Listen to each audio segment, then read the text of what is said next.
Let's talk to Ladona Harvey, though, Arizona Morning News star over there in Phoenix, because Donald Trump is about to address the Knesset at some point in the next half hour, we think.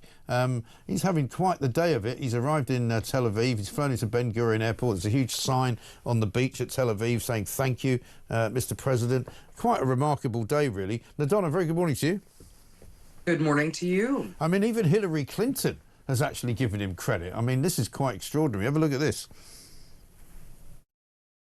Again, first step, and I really commend President Trump and his administration, as well as Arab leaders in the region, for making the commitment to the 20-point plan and seeing a path forward for what's often called the day after.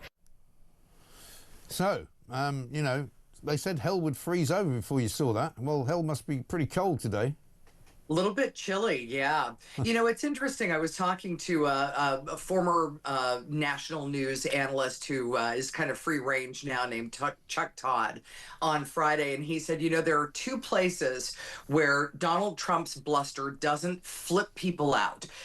World leaders who will actually, you know, they actually take him very seriously and they listen to him. Right. And that's the Middle East and Russia. And he said, you know, you have to give credit where credit is due. Walking in and saying you are going to make a deal is a situation that I don't even, how much diplomacy have we had? You know, we've tried diplomatic routes. We have tried appeasement. We've tried almost everything to calm things down in the Middle East. And somehow, some way, our president managed to at least get the underpinnings of a peace deal done. I mean, we are seeing hostages released. We are seeing troops pulled back. Hopefully we will see people in Gaza fed. We will see kids going back to school, and we will see some sort of rebuilding. And that's something that nobody has managed to do. And, you know, how did he get it done? I have no idea. Nor do I care, to be honest. No. I think it's like, who cares how he got it done? He got it done.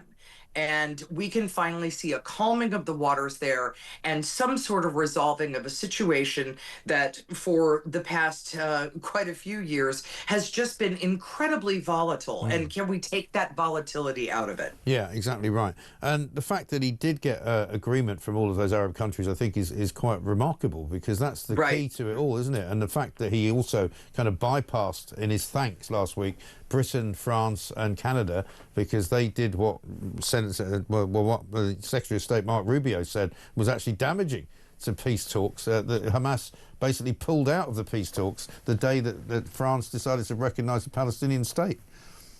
Well, it's, you know, that's such a thorny problem, and it makes Israel mad when people step in. It makes the Palestinians mad when people step in, although they want people to step in. They just want them to step in on their terms. And I think Donald Trump just sort of stepped in on his terms and said, you go to that corner, you go to that corner, everybody shut up, and here's how this is going to work. Yeah. And you know, with me, I'm like, I know you are, but what am I? Don't tell me what to do. But somehow, some way, Bibi Netanyahu and Hamas have sort of retreated to their respective corners, realizing that this situation has been untenable, absolutely untenable, and could not go on. The other one that's interesting over the weekend with regards to sort of US-UK relations is, I don't know how much you know about it, but the UK government is currently embroiled in this scandal about a spying a situation regarding two British citizens who were supposedly spying for China. The case was brought against them by the Crown Prosecution Service, effectively the Attorney General here, and the case had to be dropped because they couldn't get any cooperation from Downing Street with regard to referring to China as the enemy and dangerous and a threat. And the US, we understand, the White House has now warned the UK that, you know, if this is how you're going to treat China, we might have to pull back with some of our intelligence information that we give you.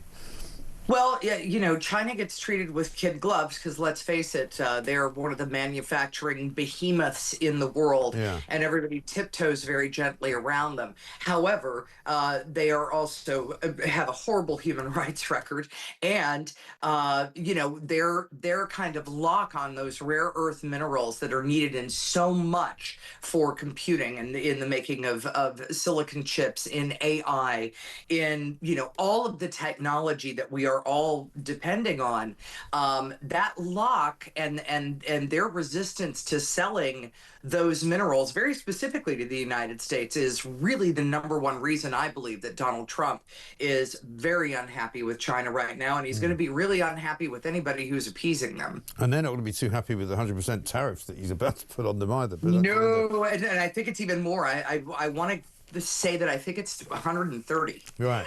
It's amazing. It's a lot. But I mean, there's a good story, a pro-American, I suppose, story in the Wall Street, in the Financial Times this morning, saying Wall Street investment bank revenues are set to top $9 billion, apparently for the first time, getting back up to previous levels. Still not as high as 2021, but an increase of 13% from a year ago, 50% improvement on the lows of 2023, when, of course, old sleepy Joe Biden was in charge. Well, it's interesting because, you know, pretty much everybody on Wall Street, when they saw the tariffs going in and this tariff war breaking out, and I'll be honest, as your average American, I was flipping out over the tariffs, going, wait a minute, what's going on? And nothing happened that Wall Street sort of, and regular old economists predicted. The American economy did not tank. It hasn't been moving a lot recently, but it certainly hasn't been going down. And so I think that there are a lot of people with you know, tweed suits on and elbow patches who are going to have a lot of explaining to do as to why our economy did not tank with all the tariffs.